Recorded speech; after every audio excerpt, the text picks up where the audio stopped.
শ্রীপুর রহমতুল্লাহ বিশ্ববিদ্যালয় কলেজ 1968 সালে স্থাপিত হয়। এটি আগে একটি ডিগ্রি কলেজ ছিল বা কলেজ ছিল। পরবর্তীতে 2016 সালে এই কলেজটি সরকারি কলেজ হিসেবে প্রতিষ্ঠা লাভ করে। আজকে এই ভিডিওতে আপনাদের চেষ্টা করব এই কলেজ সম্পর্কে একটি বিস্তারিত তথ্য আপনাদেরকে দেওয়ার জন্য।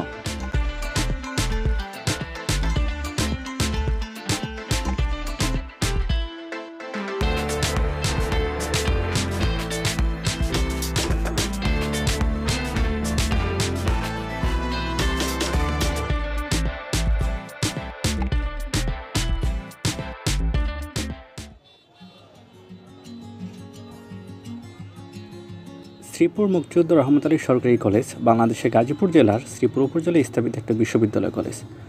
শ্রীপুর উপজেলার সদর রেললাইন থেকে 500 মিটার পূর্ব দিকে এই কলেজটি অবস্থিত। এর পূর্ব নাম ছিল শ্রীপুর বিশ্ববিদ্যালয় কলেজ। 1968 সালে গাজীপুর জেলার শ্রীপুর গ্রামে কালু মণ্ডল স্থাপন করেন শ্রীপুর কলেজ। পরবর্তীতে এখানে জাতীয় বিশ্ববিদ্যালয়ের অধীনে ডিগ্রি পাস কোর্স চালু করা হয়। 2001 সালে কলেজটি গাজীপুর জেলা প্রথম স্থান অধিকার করে। 2010 সালে শ্রীপুর ডিগ্রি কলেজ বিশ্ববিদ্যালয় কলেজে রূপান্তর করা হয়। তৎকালীন স্থানীয় সংসদ সদস্য জনাব অ্যাডভোকেট রহমত আলী সাহেব অত্যাধিক প্রচেষ্টায় তৎকালীন উপাধ্যক্ষ ও ভারপ্রাপ্ত অধ্যক্ষ জনাব মোহাম্মদ নুরুন্নবী আকন্দ এর শিক্ষানুরাগী মনোভাবের কারণে কলেজটিতে 4টি বিষয়ে সমান কোর্স চালু করা হয়। বর্তমানে এখানে উচ্চ মাধ্যমিক 3টি বিভাগ, ডিগ্রি কোর্সের পাশাপাশি 4টি বিভাগ, 10টি বিষয় অনার্স ও 4টি বিষয় মাস্টার্স কোর্স চালু আছে। 2016 সালে এপ্রিল মাসে কলেজকে সরকারিকৃত করা হয়। বর্তমানে এখানে প্রায় 110 জন শিক্ষক শিক্ষিকা কর্মরত আছেন। বর্তমানে অধ্যক্ষ হিসেবে তারা দায়িত্ব পালন করছেন বিশেষ শিক্ষা ক্যাডার প্রফেসর পিয়ারা নার্গিস। এটা হলো এই বিশ্ববিদ্যালয় অনার্স ভবন। এখানে অনেকগুলো ডিপার্টমেন্ট আছে, যেমন ইতিহাস ও সংস্কৃতি বিভাগ, হিসাব বিভাগ, রাষ্ট্রবিজ্ঞান, তারপরে বাংলা বিভাগ। তো মোটামুটি একটা সরকারি ইউনিভার্সিটি যে বিভাগগুলো থাকে সেখানে এখানে আছে। তো এখানে দেখা যাচ্ছে এই ইউনিভার্সিটিতে কিন্তু আমাদের যে নুরুল ইসলাম নাহিদ যে এমপি ছিলেন বা শিক্ষামন্ত্রী ছিলেন, তিনি কিন্তু এটি উদ্বোধন ঘোষণা করেন।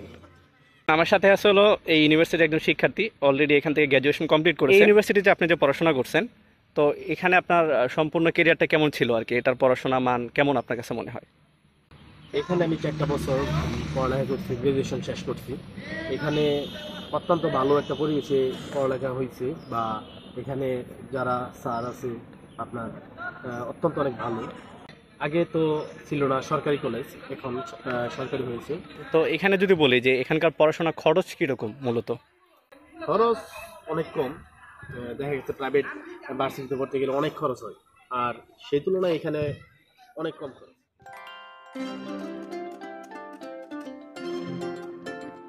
এই বিশ্ববিদ্যালয়টিতে আপনারা মূলত অনেক রকম কোর্স করতে পারবেন। সেখানে ব্যাচেলর ডিগ্রি পাস কোর্স থেকে আপনি বিএ, বিএসএস, বিএসসি এবং বিবিএস করতে পারবেন। সেই সাথে ব্যাচেলর ডিগ্রি অনার্স কোর্সে আপনি Bangla, history, Islamic history and culture, political science, social work, marketing, accounting, management, geography and environment এবং ম্যাথমেটিক্সে পড়তে পারবেন। সেই সাথে এখানে মাস্টার্স ফাইনাল কোর্সে আপনি পড়তে পারেন। সেক্ষেত্রে এখানে সোশ্যাল ওয়ার্ক, অ্যাকাউন্টিং এবং ম্যানেজমেন্ট সাবজেক্টে পড়তে পারবেন। তাছাড়াও মাস্টার্স প্রিলিমিনারি কোর্সে আপনারা এখানে political science, social work, accounting এবং ম্যানেজমেন্ট সাবজেক্টে এখানে পড়াশোনা করতে পারবেন।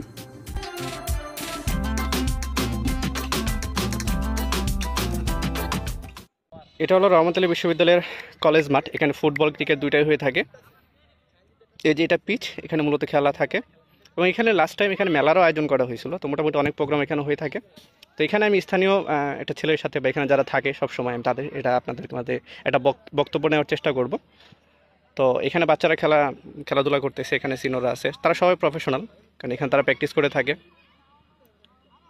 তো সুযোগ সুবিধা ভালো, একটা কলেজ হিসেবে, ভার্সিটি হিসেবে যা থাকার কথা এখানে সব কিছুই আছে।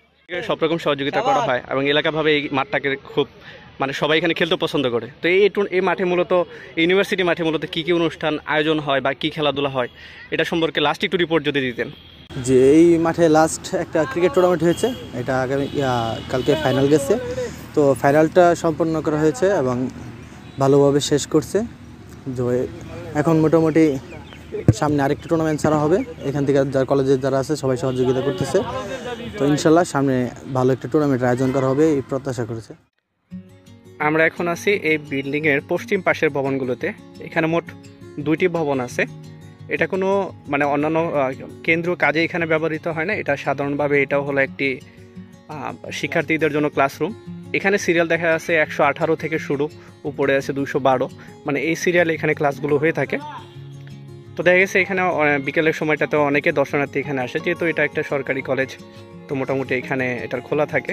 তো এখন সন্ধ্যার মোমেন্ট, এই মোমেন্টটা যদি আপনারা দেখেন, মানে একটা সুন্দর একটা ভিউ আসতেছে, মানে একটা এখানে যে মানুষ কেন আসবে না, মানুষ এখানে আগ্রহ কেন থাকবে না, এটা বোঝাই যায়। মানে আমাদের শ্রীপুর উপজেলার ভিতরে আমার মনে হয় এটা একটি খুব আদর্শ একটি ইউনিভার্সিটি, যেটা আপনি এই দৃশ্যগুলো দেখতেই বুঝতে পারতেছেন।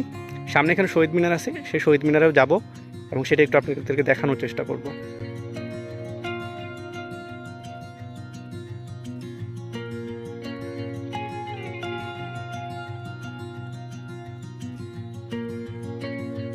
সুদীর্ঘ ৪৫ বছর পর ২০১৩ সালে কলেজটির নাম পরিবর্তন করে রাখা হয় মুক্তিযোদ্ধা রহমত আলী বিশ্ববিদ্যালয় কলেজ। গাজীপুর ৩ আসনের সংসদ সদস্য সাবেক প্রতিমন্ত্রী অ্যাডভোকেট রহমত আলীর নামে শ্রীপুর কলেজের নামকরণ করা হয়েছে। আপনাদের সামনে এখন একটা গুরুত্বপূর্ণ বিষয় আলোচনা করব। ইউনিভার্সিটি আপনারা দেখতে পারতেছেন, এখানে বাংলাদেশ উন্মুক্ত বিশ্ববিদ্যালয়ের এখানেও পড়াশোনার ব্যবস্থা আছে। এখানে আপনার দেখা যাচ্ছে যে এখানে স্টাডি সেন্টার 26 নামে এখানে তারা রাখছে, এবং সেই সাথে এখানে এইচএসসি বি এবং বিএসএস কোর্স এখানে আপনারা করতে পারবেন। তো এখানে বিভিন্ন ডিপার্টমেন্ট আছে। তো এই রুমটাতে এখানে দেখা যাচ্ছে এখানে রয়েছে হলো সমন্বয়কারী কার্যালয় বাংলাদেশ উন্মুক্ত বিশ্ববিদ্যালয়।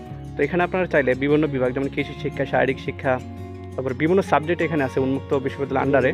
তো এখানে আপনারা এই জায়গাতেই পড়াশোনা করতে পারবেন। মানে এটা একটা হিউজ একটা অপরচুনিটি, যারা উন্মুক্ত বিশ্ববিদ্যালয়ে পড়াশোনা করতে চান, তো এখানে এই সুযোগ সুবিধাটা এই ইউনিভার্সিটিতে রয়েছে।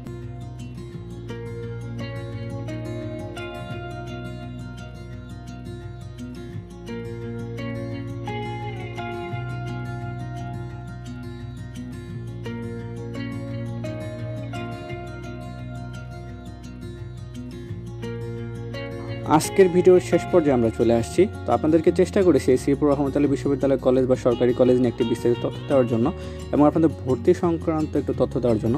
যদি এই ইউনিভার্সিটি সম্পর্কে আরও বিস্তারিত জানতে চান, তো অবশ্যই আমাদেরকে ইনবক্সে নক করবেন। এবং আজকে এই পর্যন্তই। সকালে ভালো থাকবেন, দেখা হবে নতুন কোনো ভিডিওতে। আসসালামু আলাইকুম।